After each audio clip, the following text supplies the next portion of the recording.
Hello, and happy holidays from your friends here at the Financial Advisory Group. Well, we did it, at least almost did it.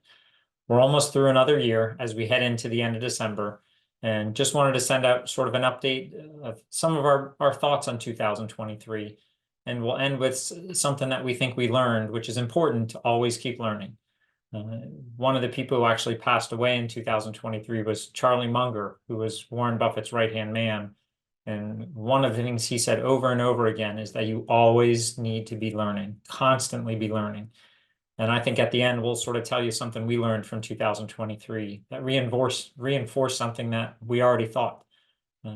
But before we get there, just some things in review for us as a firm and for you as our clients, right? In 2023 saw some change. We saw Diana retire at the end of 2022, and we've made our way through a year successfully. We're still here, and Diana's enjoying retirement, and we're happy to see her off enjoying retirement with her grandson and family and getting to travel and enjoy the life that she wants to. We also brought on a new employee in Ben, who Ben has now almost been here for getting close to a year, and bringing him on board. So certainly some change internally, but feeling good with where we are right now as a firm. And also for our clients, I think four things we're proud of in 2023 when we think back. First, for most of you, we were able to find a way to lower expenses throughout 2023, whether it's from lowering our fees directly or finding more sort of efficient ways to get you access to what we want you to get access to. So proud of that, right? If we can keep our expenses low, that keeps more money in your pocket. And we're constantly looking out for you and trying to find the best things that work for you as our clients. Second, the second year in a row, we were able to really do a lot of aggressive tax loss harvesting and non-IRA accounts. What do those big words mean? It helps it so you pay less to Uncle Sam. So throughout the year, proactively trying to find ways to minimize that tax impact. Also, the last two, probably the most important, we were able to help many of you retire this year. One of our happiest things is getting to see people who retire and more importantly, seeing them 3, 6, 9 months post-retirement and seeing how happy they are, how much stress is off of them. And it really makes our job, makes us want to come to work every day.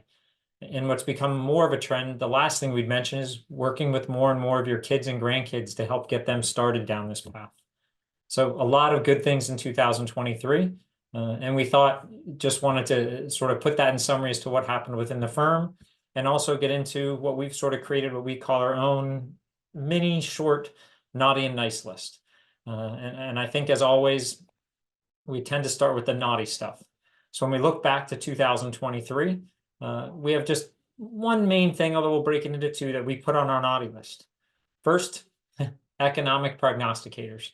This is a true headline from the fourth quarter of 2022, that the forecast was that we would have a 100% chance, not 90%, not 99%, a 100% chance to reach recession in 2023. Well, we're sitting here in December of 2023 and still no recession yet. Obviously, we're okay with that. But it's just important to remember that it's very hard to try to predict these things. And when we look forward, not only is it hard to predict what the economy is going to do, it's also even harder to predict what the stock market's going to do. This is actually a couple stats from some studies that have been done. But if you look down here below, only 48% of stock market forecasts tend to be correct. That's less accurate than flipping a coin. Right? You've heard us say this before. Let's not try to figure out what the market's going to do because it's impossible.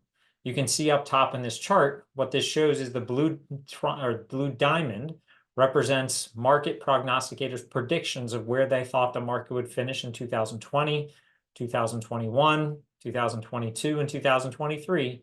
The key with all of these here, they were wrong every single year. Sometimes they predicted too high, sometimes they predicted too low. The key is they were wrong. And I think we love to have a quote here that I think summarizes all of this from a great Yogi Berra. Prediction is very difficult, especially about the future. So this shows us right on the naughty list are those market predictions and as well as the economic projections. So what about the nice list, right? What things will we put on the nice list in 2023? Two big things. Us, the US consumer. We talked about it all year long, that as long as the US consumer remains strong, we thought things were okay. And the US consumer remained resilient all throughout the year, mainly because of the job market. The job market remained strong and steady. And as inflation has cooled off, things like gas prices have come down, and a lot of the things that have, the prices aren't all the way back down, but have at least stopped going up, has given us confidence as a consumer that if we have our jobs and we're confident we're not going to lose them, we keep spending money. So what we'll give the US consumer on the nice list, and probably the one that makes us the most happy, the US stock market, right? Especially in talk about this fourth quarter, it's been a heck of a last 2 months. That this goes back to the first, right? The naughty list is no one was predicting a market like this last year, right? And I think it's important. This is when we go back to what we learned from 2023. It just reinforced that trying to predict what the market is going to do is impossible, right? So let's keep that in mind as we look forward, that we don't want to get caught up in what we think is going to happen in the first quarter or the second quarter. We just don't know. I'll reference another Charlie Munger quote. Is one of his lines was, in investing, it's important to know what you don't know. The market's a humbling thing, and we know we don't know what the market's going to do next year, but we can focus on the things that we can control and not get too upset with someone's forecasts. So let's not get locked into forecasts at this time of the year. Let's just enjoy the year that we had, appreciate where we are, and not get too upset with sort of where we could be going. So again, big picture, 2023 in review. A lot of good things we've been able to help accomplish for clients. A lot of good things for the market, obviously, which makes us all happy. But last on the nice list, we failed to mention you. You are clients. We want to thank you again for another year of trust and confidence that you placed in us. It really means the world to us. There's nothing better for you or for us to feel that trust and confidence and to get to see you along the path of retirement and get you to reach your goals and dreams. Thank you again for another year. We look forward to another one in 2024. We wish the happiest of holidays to all of you and can't wait till we all make 2024 the best year yet. Thanks and happy holidays from the Financial Advisory Group. We'll see you next year.